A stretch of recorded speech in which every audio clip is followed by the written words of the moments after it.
Hello, hello, I am Rangroo. And I'm Graham. Here today with a 1v1 from one of the finals matches from the Wargame Bootcamp Discord Elite/Veteran Tournament. This Hot. is game 2 from that, well, series. We're on a higher rate to show. Who's playing today, Graham? So we have two really famous players going head to head today, Ring. On the left here we have NBK, playing as Eurocore General, and then on the right we have Greyhound playing as the dreaded Entente Mech. Or two absolute powerhouses of players, end deck matchup. Really what you'd expect to see in a top tier finals like this. And also Greyhound playing it safe, getting the L17 and L19 to, well, clear the skies. Yeah, he's definitely opening up with some early airplay right there. He wants to go ahead and insert some dominance, also get a lot of air detection just in case, especially with Eurocore Ring, you never know the helicopter shenanigans can be real there. So he's just kind of it's extra little protection, though. It is a lot of points to get the L19. What is that? 160. It's Yeah, actually pretty expensive off the yeah, start. it is, and as well as the L17 here, he's going around all the way to the north, I guess trying to spot any helicopter shenanigans, but really not much here from the helicopter shenanigans from NBK, just pretty basic stuff. Look at hell cannon, already getting Yeah, a nice and little kill. yeah, it comes in. It gets a nice little pick right there. He spots these infantry as proletariat. Yeah, it's just base proletariat going down the road there. So he's kind of giving a little bit of vision as both sides are kind of feeling each other out. The Panther gets shot down by the Hera. The R-73 hitting it, helping it out a little bit. And MBK's basically just bringing up his heavy line, heavy troops here and going for a pretty, standard Delta push. Not wanting to really risk anything too crazy going for Echo or Delta, though with the Vabs, you will be able to get into the more forward position of Delta sooner rather than later. Greyhound is a little bit lacking behind. Hera 2 gets some pretty good shots off. The autocannon chair should be able to do rather quick Giving us work. nice damage in the Legion 90s, and the HT-40's coming in as well. So the missile's going to try to intercept here and get some shots. It does, but these Legion have already taken, one of them, a nice little chunk of HP damage. One squad getting eliminated there. Now the missile should get both of these HT-40s. Let's see if he can... Oh, he's not going to be able to kill the... Okay, so no. So he's going to go down there, and one Legion squad will live. Indeed, it's kind of a shame that he didn't load him. He probably should have just rushed him into the building and then unloaded while the autocannon did its work. But at least one of them will be getting that building. Of course, Legion 90 in this sort of terrain where it's not too open but not too tight, those Ericses can be quite a delight. Yeah, the Eric's can be an absolutely nasty in these kind of situations here, where it has like that mid-range ATGM capability. So he really likes to get those Legion there. And I agree with you. I think he probably should just left them in the Vabs there. I think there's a much higher chance that they survive. Indeed. And then just looking at the southern end of the map, really nothing all that crazy. Greyhound has pretty much been able to completely get into Gulf because MBK is fully committed to the Delta push. Oh, Yeah, Gleb, but yeah. Greyhound's also bought a Gleb, let's see, an L17 and L19. That's a lot of points in air, and if you actually think about it, I mean, I guess part of it's the mechanized portion of the deck, so he can kind of, his infantry, he'll eventually be able to just, the mass will come no matter what. But there's a little bit of a timing, I think, here for MBK to kind of assert some dominance because he does have, a significant amount of, I think, unit advantage right now in the field.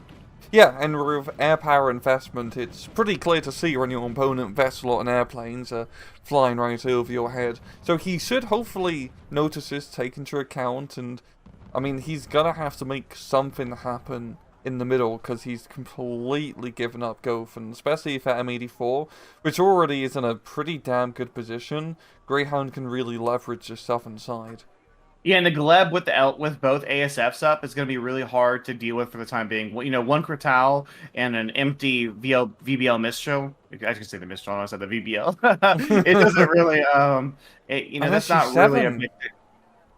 Okay, and an SU-7 for radar, which doesn't matter whatsoever right now. So that's actually pretty much that's wasted points. So I think if you're MBK, you need to get your mortar up, smoke off maybe where you think the Conquerors team is, or the M84 or M84 AN, and it's time to go. I think because you have a real chance to bully Greyhound on the field right now.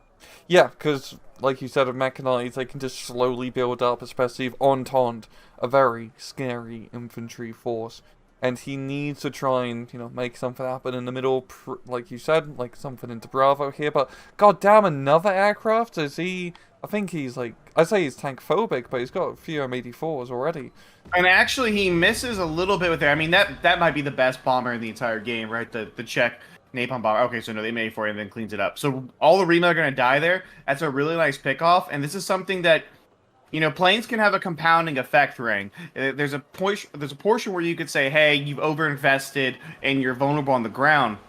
But if you don't do anything as your opponent buys these planes, eventually it gets to a point where he's going to have the ground units, and that Air Force is just going to get, you know, recurring. It's like a recurring investment. It'll give him constant value. Indeed, because especially as the mechanized player against regular player, he's going to go up against two 235s and two Leclercs. And while Super Glebs are pretty super good at knocking them out, so he needs to, you know, really maintain, in this case, you know, really assure that he maintains that air superiority so he can blow up those tanks later on, because they are going to come. Yeah, they're definitely going to come for sure. You know, the big question is he going to be able to stop them? And the Super Gleb's obviously a massive tool that you can use in dealing with it. But for me, I think it's come down to the only plane buy that I don't like so far is the SU-7. That's the only one I think that's kind of like I don't really, you know, wouldn't really agree with that, because especially the MiG-29 here. Crotals aren't going to be enough to stop that. He's going to need ASF, or he's going to have to get I believe he has a Roland 3 card in his deck, so he's going to have to do something like that if he wants to put an end to the MiG-29, because that thing, if you just it's such a fast reload, and the way it drops the bomb, you know, for new players, if they just don't know, I mean, it's Wargame, I don't know how many new players there are, right? But the lob angle just makes it so hard to kill. The Crotals are going to have to get very close to the front to stop it. Yeah, and especially of how this map is laid out in Delta, because you got 1, 2, 3 very easy narrow points, which are just, you know, perfect clusters for your napalm bombs to do some real serious work. Yeah, absolutely. And so we see the NBK's decision. He's going to get an F4F, you know, the KWS. That is the one with the AMRAMs. So I would probably find him get both, because that L17 and that L19 will outclass it. You know, obviously you could pick the MiG-21 off pretty easy, but the L19 is pretty nasty with the 4 Micas. So I really wouldn't want to tangle 1v2 in that situation. So I'd probably look for him to see if we see him grab another one ring. It's also quite interesting how his match so far is really coming down to the air power, even though it hasn't had yet much effect, but Greyhound is doing a fantastic job of setting himself up here. Because also being able to secure the southern side gives him a very good air corridor to, you know, put pressure on that F4F before they can hit the bombers. It gives him really good, well, air control.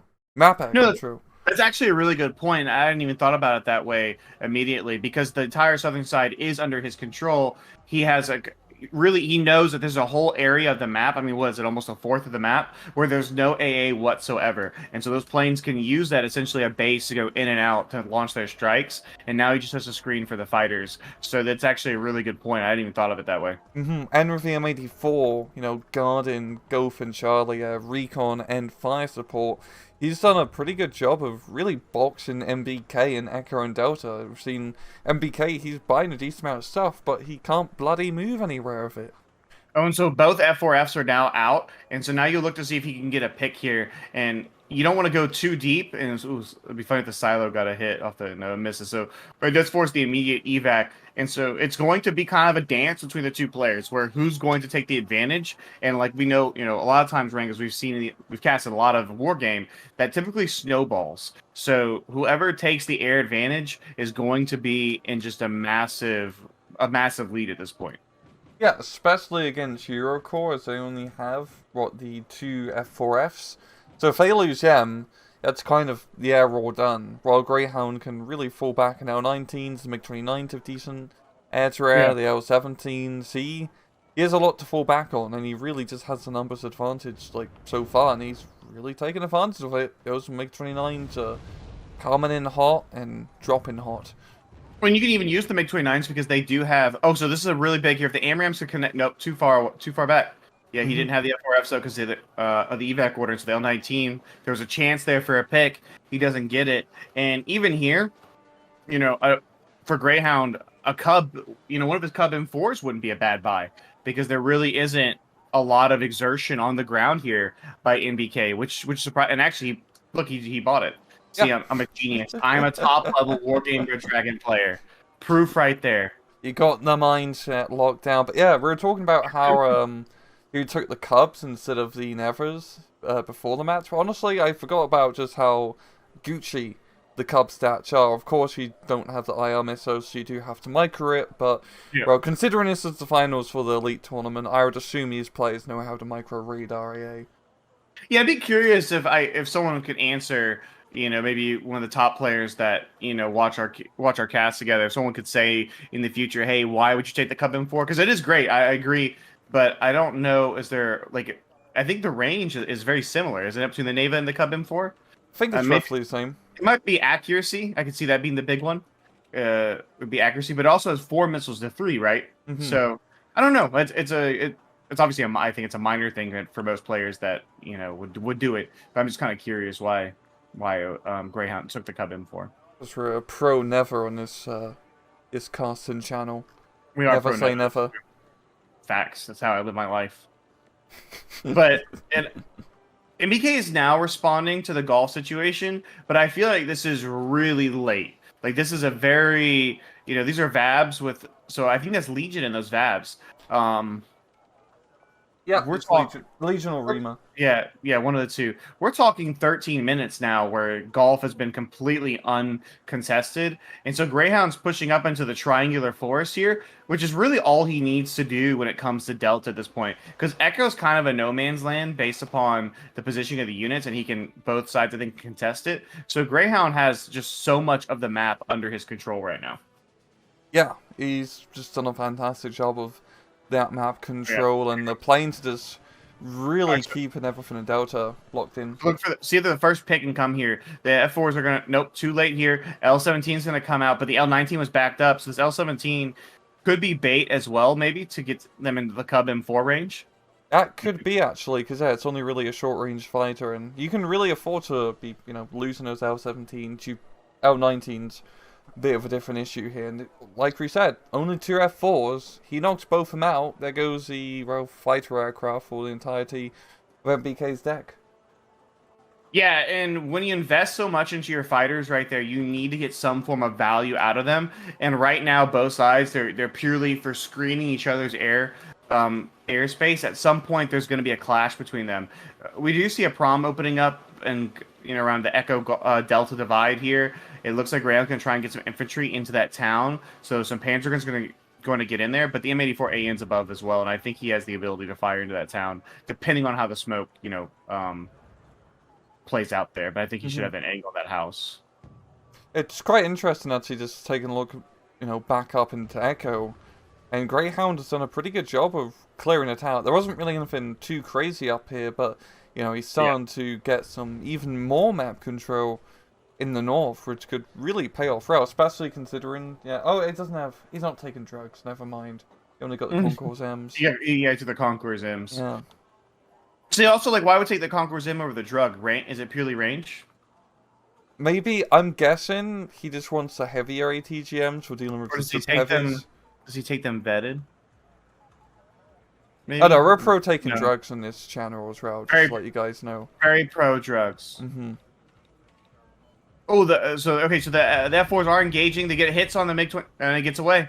Yep. One hit, and now the L19 is going to try and dive in here and see if it can get some hits on one of the F4s. The second one's turning around here. Its final AMRAM is being let loose. It misses as well, so this is going to be an air engagement here, and the F4s are going to get the victory. The L17 is going to try and come in, but it's too short ranged here, and the F4 does take a hit from a silo, but that's a nice pick there by Greyhound. Yep, and both planes do manage to get away. I mean, with the F4s, as you saw, the AMRAMs are just really not that reliable. You do have to get in close and start getting those sign grinders out if you do want to really secure the kill. And speaking of securing the kill, NBK is sending quite a decent little push in to go. A bunch of reserve hits backed up from some Panzergrens and the Laboratory 1. And this had a pretty good concentrated push. Let's see if it plays out.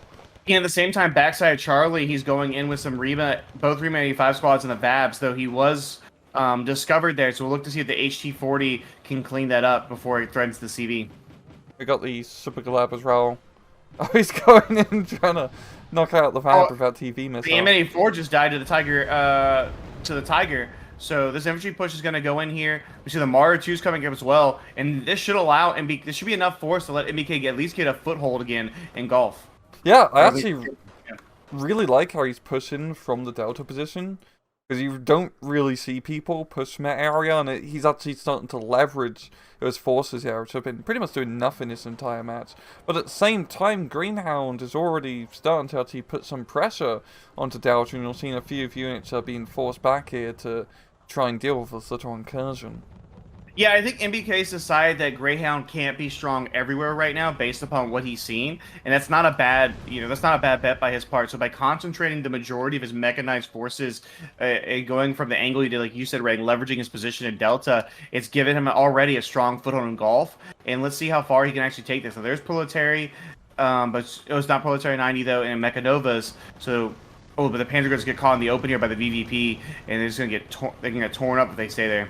Oh yeah, BVP's in a very effective little ambush position. The Marder 2 really needs to leverage his way down south to actually help out here. We got Leopard 1s. If he can actually get them onto the hill and start providing fire support, he should be, pretty much able to clear it. And I do very much like with the Rima push, with the Panzergrenadier push up north, he's not just trying to clear out Gulf, he's really doing like a pincer maneuver. Yeah, like light infantry pushing forward here, and he's getting dangerously close to Greyhound CV here with the Rima 85. Now, the Mi-25 is going right by it, and it does have the SU-24s, which can smack infantry with those unguided rockets, but he's going to have to discover it before the Rima finds his CV. Yeah. Peace Ryan's diving in for something right now. Oh, it's going for the Mi-25 instead of going to dive, but he does get down to 1 HP, and that honestly could be enough for these. Oh, but the Rima's not going there. Oh, he's so close to the CV. So close. He should be able to smell it by now. But I don't know if it even really matters too much right now, because the mechanized force from NBK has broken the Gulf position completely for Greyhound. The CV's evacuating the dance floor here. The Peta Branchi are going to engage the commando of Para, and while they will win that fight, and they do have the nasty, the Bumbar, they're not going to be enough to stop this force completely. Indeed, and just fantastic job here from MBK, just the positioning of this attack, because he had, I'd say, pretty even in firepower. I mean, the laboratory ones are the exception to that force calculation, but just the ability to move the Panzergrenadiers and Rimas around, these men to cause a lot of hurt here. If we take a look back into Delta, Greyhound has not been lying idly. He's managed to get a pretty good foothold into here. He's also dumping BVP M80, so a quad stack there. So I think he's kind of accepting that Golf and Charlie is lost, which is probably the right move. With our God vision we can see here, it would be really hard for him to assemble a force to just stop the momentum, one, and then counterattack and regain its territory. So pushing Delta while MBK is heavily invested in Golf and Charlie, it makes the most sense to me. Yeah, try to really what both sides are doing is just hitting the enemy's weakest. It's been, well, the first part of the match has been pretty static apart from all the airplay, but now we're really starting to see its war maneuver actually play out as the entire map is becoming a battlefield. Yeah, so the Rima is overextended a little bit in Charlie. They push the CV out. He knows where it's going, but the M84 AN is going to be enough to stop them. So MBK will be able to hold a point tick, I think, in Charlie. For Greyhound, excuse me, we'll be able to hold a point tick there for a period of time, which will keep MBK from catching Greyhound completely in points. But it's obviously a very weak position now, Ring. Yeah. I mean, at least Greyhound has been able to keep the M84, and he's got another M84 alive as well. So if he can get them into good position, they can at least slow down the laboratory ones. As they're currently not in the best position, they are actually a bit low on hit points. They could use a bit of repairs, but going back to Delta here, we got M84, M47 patterns making a person. That's based. That's based. It's based, but the Rima's about to take that Apilas, and it's going to go right. Yeah, he's eating that up. Now, the Tiger is jumping in right here, getting a nice hit in the M84. There's no AA whatsoever up here, so the Cub and the Sava are moving, trying to engage. Actually, that Cub's fired 2 shots. I don't know what it's fired. I'm assuming the F4s, but that's interesting. And so the MiG-29's up, the L-17's up as well. Oh, a Jaguar's coming out to try and snipe the Cub. The radar is still on for the Cub. Okay, it just now goes off. Yeah, I think L17 is going for the Tiger. Yeah, 1 HP. Ooh, nice pick. Oof. Oh, but the MiG-29's been damaged. F4's trying to get it. Oh, I think it barely gets out. Oh, once again, those AMRAAMs, man, they just can't ram into the plane properly.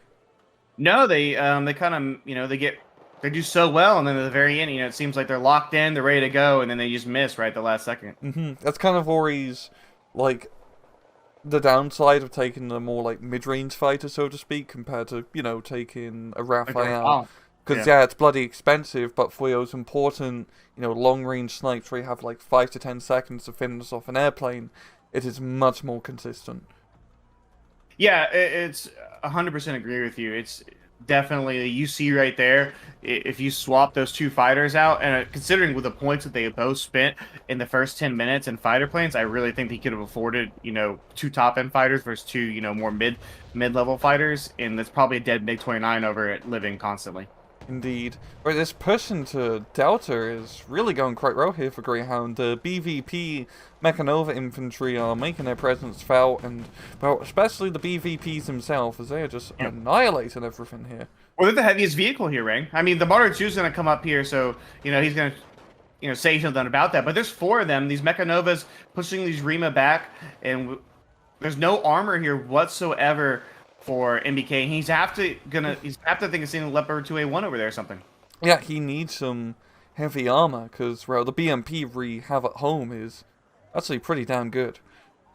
Yeah, the BVP is really nasty, especially for its price. And then even the second, what's the upgrade version that has the upgraded Maltuka, yep. I think it's super nasty as well. So it's definitely, for the 15 points, he's gotten its value out of it in this push for sure. Oh, looking down back into Charlie, we've seen the Leopard 2A1 push. Well, try to make a push. The M84's doing their best, as well as the rocket helicopters, to keep NBK's push just kind of bogged down here. And without, some bit of extra infantry, I don't think NBK is going to be making too much progress, especially if that M84 stays alive. So the Prada Banshee got trashed by the AMX-13. Leopard 2A1 pushing up here. He's gonna get the CV though. The M84AN's done so much work. Another one coming up as well. But this CV, I mean, even if it gets out with 1 HP, he's gun running. That's how bad. Oh, it is dead. It is crashed. He just got ripped apart by a bunch of 20mm shells. That poor dude. Some Steel Division crap right here. That was 100% some Steel Division. NBK's been playing way too much Steel Division. He has. Exposed on the channel. That's a pretty good sniper. I mean, NBK, just looking at the points, he actually has the point lead, and it definitely feels like with how this match's progression, just a small 30, 40 points lead can go quite a way. Now, the problem I'd say, though, for NBK is that the Delta position is breaking. It doesn't mean it's broken yet, right? But he is in serious trouble right now. That VAB is doing some work with its 20mm, but these BVPs are going to come over. Greyhound really doesn't care if Mechanovas die, and this is where Mech can get really nasty, Rang. It's just he can just start shoving infantry through the hole that he's ripped open in NBK's line. Oh, F4's just got a sniper. I didn't see the aircraft. That's the MiG-29. Oh, that's a big. Gucci snipe. Yeah, that's a really big pick right there. So there's only one of them left. NBK's done a really good job with his fighter planes. While we were critiquing the F4Fs a little bit there, they have gotten a lot of value. Ooh, is the Kurosawa going to die? You couldn't know. Oh, there we go. Yeah, like the one benefit to the F4s with how he's been playing them is he hasn't lost Gem. Because if he lost Gem, he would be in a real world of hurt. So great micro on NBK's part, yeah. Yeah, he's done a really good job, and he's kind of answered that age-old question of when you're engaging with airplay, do you go for AA, do you go for your ASFs? And if you have good ASF control, as he clearly does, it's the right move, because he's not relying on the radar, he's not relying on the micro, obviously the micro from planes, but the radar micro and stuff like that. He's just using his planes effectively and getting a lot of value out of them. Yeah, and the problem with 1v1s is, setting up ground anti-aircraft net, you have to get quite a decent amount of anti-aircraft weaponry, while fighters, if you micro them correctly and time it right, they can be bloody anywhere.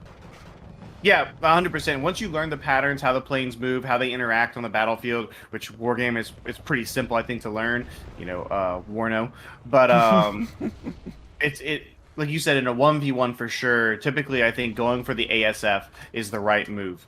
We see this actually in M84A getting some nice fire into the side there. But NBK is trying to stabilize this Delta position as Greyhound has gotten into Echo and Cap and, got the CV in there, which is going to prevent NBK from gaining with his points lead. And it also feels like to me NBK overextended into Charlie just a little bit. Yeah, he's taken some pretty heavy casualties. Now the Mirage tanks are in full force here. And there's not really a whole lot of anti-armor MPK really has, on the field in general. Oh, really, that miss hurts MBK right there. He has that M84A down to 1 HP. He's crossed right in front of it, and he's almost got it. You really want to kill those when you get them in the open. Oh, the other one just snipes him right there inside. P-Shrine going in. Goes for the CV. Clean kill. It. But now, the P-Shrine might die. Yep, and it will. Yeah, they come in for with a nasty shot. That's the second dead P-Shrine, right? Yes, yeah, so both Peace Shrines are out of there. Ah, they pieced out. They definitely, they pieced out eternally. Though MBK's, he's acting like he's a little bit of a mech deck too. All these reservists brought up, AMX 13s. Something that really haven't talked about, but I think has obviously had an impact, is having the reservists with the AMX 13s with Eurocore does give you a lot of flexibility with the deck. You can pump out a lot of infantry yourself. Obviously not as much as a mechanized deck, but sometimes I think in a 1v1 it's enough. Yeah, like reservists, especially if the AMX 13 with a bit of extra frontal armor, can help out quite a bit with just buffing up your lines. And it's kind of like the 1-2 combo. You bring them out, and then you bring out Panzer Grenadier 90s and Marder 2s to do the actual killing, and it works quite well.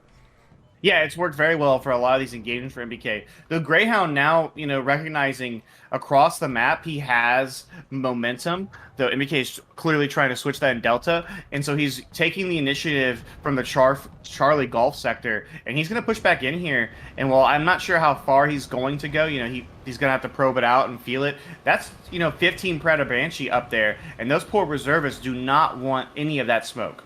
No, they really don't want to have to deal with that. God damn. And so the Rima 85, they were already weakened. They pushed up in this smoke in Delta Ring, and they're going to engage these Proletary 90, and it's going to absolutely trash these French shock infantry. They weren't ready for it. They really weren't ready for that smoke. And so the Proletary 90 going to clean that up there, and it feels like to me that infantry push was really rushed by NBK. Yeah, it feels, especially now that Greyhound is starting to reverse momentum back into his favor, especially with the Gulf push. I mean, he has a CV in Charlie ready to unload once he realizes it's I mean, you can get another CV into Delta, CV into Gulf, and that'll get him a +2 actually if he can secure both sectors. Yeah, it's insane how back and forth this match has been over the last 15 minutes. There's been massive momentum swings, and these two players aren't done yet. You can tell they're playing in the finals. That Leopard 2A1 got jacked up by something. I'm assuming an M84. I don't know what did it, but I don't see. Oh, yeah, M84A. Yeah, there's one with 1 HP back there. And so every unit now is valuable for both players. Like, you need to keep your units alive. And NBK is going to have to shore up Golf because he put so much effort into retaking it, Rang. He can't lose it now with 11 minutes left of the clock. No, it's going to be way too costly and takes way too long to regain that point. And if he needs to go and counter-attack it, it's just not really that viable. F4 going in for... I guess he's just bringing it in as defense, deterrence. Yeah, just a turn. So there's still one MiG-29, I think, left. And so the Peta-Branchi actually engaged the Panzergrenadiers. Now, they're going to trade out really well against the Panzergrenadiers here. And so the Martyr 2 needs to come over and help them, I think, maybe finish off the Peta-Branchi, because they could finish... Oh, the mortar shot's coming in, getting the stun right there. That is huge, forcing them to back up and save his infantry squad. And honestly, MBK should pull back and I think just repair that Panzergrenadier squad. Or the Proletariat is getting caught in the open by the Martyr 2 there. It really can't be affording to lose any more of his infantry right now. Just the main thing is just the time it takes to bring dudes to the front line is critical point. I mean, NBK still actually has a pretty good points lead, 80 points or so. Yeah, there he goes. If he can... Oh no, he's even going to have to maybe try to do another push into Charlie, which may be difficult. Go for CV snipes. There's maybe try to go for Echo. It's gonna be tough, I think. It's gonna be also be close here for Greyhound to actually catch up. Yeah, they're both in different positions, which that might seem obvious, being stated. But the big thing is that while NBK has the points lead, and obviously you win the game off points, but there is no tick whatsoever going on, and it feels like Greyhound is getting the momentum. He has more mass on the map currently, and that's only going to continue as he keeps pumping out these infantry units. And NBK is gonna he's going to be burning out of reservists, which means he's going to have to buy Panzerguns, he's going to have to buy Rima 85s, and it gets expensive from here on out. So he needs to find a way, I think, to lock down a sector, and I'm really not sure how he gets back, Charlie. How do you get Charlie, or how do you push into Echo right now? It's really hard. I guess his one saving grace is that Greyhound is going to have to buy CVs. We're already seeing him bring out an M84 command tank. So that does give him a lot of reprieve in terms of just points trading to try to make a push happen here, but it's still a lot of ground he has to cover. There's quite a good defense. I mean, those Mirage tanks really just, well, they're good for a goddamn reason. Yeah, Especially and they've gotten so much value. It's almost like they're finally going to stop being effective when they run out of ammo. Well, that's really what it feels like in this game so far. I mean, maybe this is the answer. The Pumas. Oh. I would like to take your attention to the top of Foxtrot. We're getting close to the numbers there to something. Right? Oh no! Oh no! That's controversy on the channel again. We got to pump those numbers up. I see why you picked this replay. You know me too, right? No, look, the Tiger's staying back. He doesn't want to be part of the smoke. Yeah, you gotta keep him back. He's gotta have enough, like a 500-meter separation. Yeah. So it can't be included in the same push. It's a separate push, I swear. I swear it's a separate push. Well, the Silo just getting mad hits right here. I mean, it's just an Igla. But he's getting, these Cassiopei's just getting trashed. Though he's about to run out of ammo, which is going to allow the Tiger to come up here. Smoke dropping right on top of it because Greyhound knows that this can be effective. And he needs to try and keep it alive. Oh, this is where not having a bomber hurts so bad as NBK. You know exactly where it's at. Yeah, and the Gazelle can't see it. He's going to try to get the Cassiopei's or Iopes, however you pronounce that. The Pumas. But you said right, CV snipe. That's what he's going for. Yeah, it's definitely showcasing kind of desperation in BK's feelings. Like, okay, I just go get some CV snipes, hold out for 7 minutes, and then hopefully I'll win this match. Well, the problem for Greyhound's going to be because he's lost so much air power. It's hard for him to protect his airspace. F4. And the L-17 just gets trashed. Like that's like a War Thunder match right there. Watching that MiG-21 just get dunked on by the F4F. Yeah, just circled around and the side range to his arse. Really damn good kill. AIM-9L doesn't break block whatsoever. Just broken. Super Glove actually called out here. And the Jaguars are trying to get in the tail on Super Glove. Oh, is he? No. Oh, come on. Oh, come on. Huge miss here. Now the cannons for a reason. He gets hit there. Oh, he's out of missiles, though, so the Gleb will make, barely. And so the Pumas are right on top of the CV. The smoke. Oh, no, there's a little gap right there because the CV's opening up on the Puma, and it should go down here in just a second. Oh, the last second smoke drop. Nope, doesn't matter. Okay. So it's a +1 now for Greyhound. At the same time, Greyhound's dumping more infantry into Golf. He's also decapped. Yeah, he has decapped Delta. There's no more peace rhines. NBK, I think, is the +2. Oh, it might just be enough. He's moving the CV. He's moving the CV because the helos coming in. So the poor MI8s, they're getting shot down right there. But the +2 is just brutal right now for NBK. Yeah, honestly, for both sides, this is kind of getting to the point where you select all and just attack, move, and hope for the best. Especially for NBK. Yeah, for NBK, he's got to go. But the problem is the force isn't strong. Like the force in Delta is mostly a bunch of reservists, some AMX-13s, a Martyr 2, and a Leopard 2 A1. But I mean, he's got to do it. I mean, these helicopters too have free reign over this battlefield right now. There's no AA left for Greyhound. He has air superiority. Oh, this is gonna get really nasty. Yeah, and you can just tell because those F4s and Jaguars have just been flying around willy-nilly. No care in the world. Oh, and there go the Pumas, and this is a smart move. I was worried he was going to take them over Golf where the silos are at, but no, the Pumas are going to go right over the where the CV is located, and that silo is completely out of ammo. He's gonna take some crossfire just a little bit here. Oh wow, are they gonna get it? PvPs though. Oh wow, he didn't even need AA. That 20 mil is like, I'm the AA now. Mm-hmm. This is absolute anarchy right now. Greyhound does have a +1, which is going to get him. Now the game is tied with under 5 minutes left to go, but NBK is pushing. The problem is that CV in the corner there, he knows where it's at, Ring, but he doesn't really have a lot to get him there. No, he just has a bunch of transports and, well, one lap or two to try to knock out the 1M84, which is now back to full HP. Yeah, he needs this Leopard 2A1 to be like a major, Whitman status. Yep. But not Whitman in Wargame, because he just died. So there's two. Whitman in real life. Okay, so they're trading shots. M84A does miss, but it's got the auto loader. That can be a big advantage sometimes, these engagements. M84A punches way above its point weight. Leopard 2 misses 2 shots in a row there, and that's just brutal right now in this fight. Yeah, it is. He needs a hit here. Okay, he gets it, and the M84A misses. Oh, but the M84A in comes to the side, and that's going to be enough there. That's going to be decisive. Leopard 2 gets a shot off, and it misses right there. The Mar 2 dies. Comes in from the side of the steel chair. God damn, losing his last ammunition as well. That was, like, fateful. That was his last round being expended to kill that Leopard 2A out there in the open. And it feels like NBK has, kind of... That was his final shot right there. Yeah, he's really just out of stuff. Which also, looking back in this match, NBK never brought the super heavies out. He's really just been playing it mechanized. Yes, he basically played it mechanized, and it kind of feels like, just based on what he's brought besides the helicopters, maybe should have just played it mechanized. Yeah, probably would have went a bit better for him. Because No, you go ahead. I was just going to say, because when it comes to going against Entente mech, right, the M84AN is a real advantage in the tank engagements. So maybe you don't want to go Eurocore mech, because even then you're seeding, you really are seeding the armor advantage to Entente. But if you don't bring the Leclerc out, if you don't bring the Leopard 2A5 out, you basically have already accepted that fact.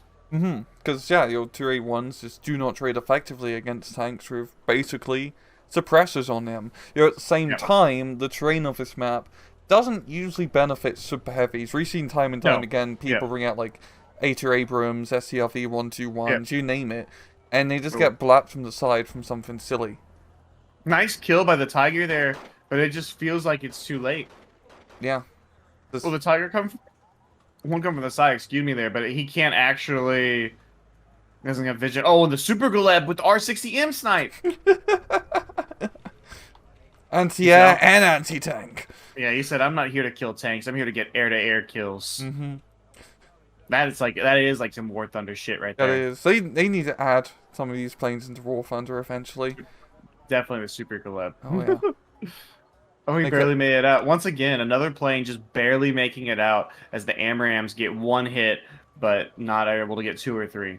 Yeah, 4 finally does go down, flying right over the Fokker. And we're seeing a little bit of a helicopter play here from Greyhound. He's just, full sending at this point. Those S-24s better snipe out CV. Yeah, it's just the Tiger trying to back up there and see if he can hit. Oh, he gets a nice shot there with the Stinger inside the Mi-24. I like that Mi-24 a lot with the S-24 rockets. Yeah. Those things will trash infantry. Just rip them apart. They're good as well because they fire the rockets off pretty fast. Yeah. So you come in, you drop your load, and then you just bugger off.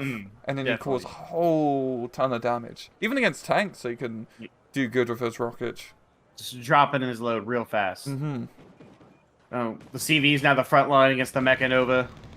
It's not looking good there for him. I mean, honestly, NBK should have known he needed more French units in Eurocore than more German units.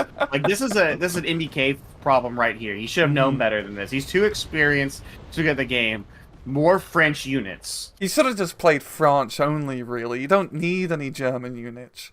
He didn't bring an AMX 10 RC. He didn't deserve to win. He didn't bring the AMX 10 RC. But he did bring the AMX 1390, which... Yes, it's base. It's pretty base. Maybe not as base as the 10 RC, but that thing's pretty much like a cowboy of how fast it shoots. It is very cool and it's sexy. He should have ditched the Mistral and brought the AMX 10, AMX 13 combo. And it's high rate of shore. You just fast move And, him right through down the road and then and yes, capture hotel. he could have just gone right there. He would have found Walter White chilling in the back, like in the Rangoon YouTube short. And then the Nighthawk comes and blows them all up. Yeah, the Americans got to come in at the end and just kind of ruin everybody's fun. Yeah, as usual. Yeah, it's real life. But no, that was a banging match. Like both sides really, you can tell this is the finals. They gave it their all there. Yeah, and it was also a really back and forth game. So you had like the standard skirmishing phase, which is extremely typical of high-end Wargame Red Dragon.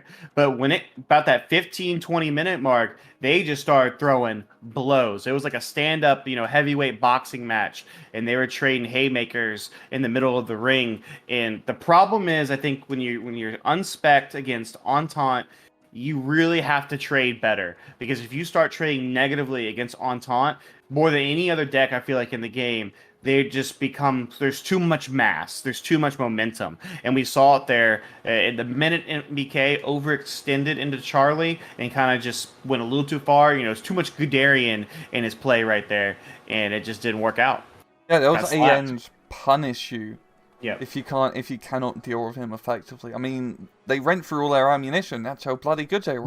Multiple M84 ANs went through their entire ammunition loadout. Yeah. That's just something crazy. And then also losing the air war wasn't as impactful as I thought it would be for Greyhound. It hurt him for a bit. You could tell where it really changed, but he did get a lot of value, I feel like, from those MiG-29s before they died. Like, they were getting some nice, easy kills for about a good 10-minute period.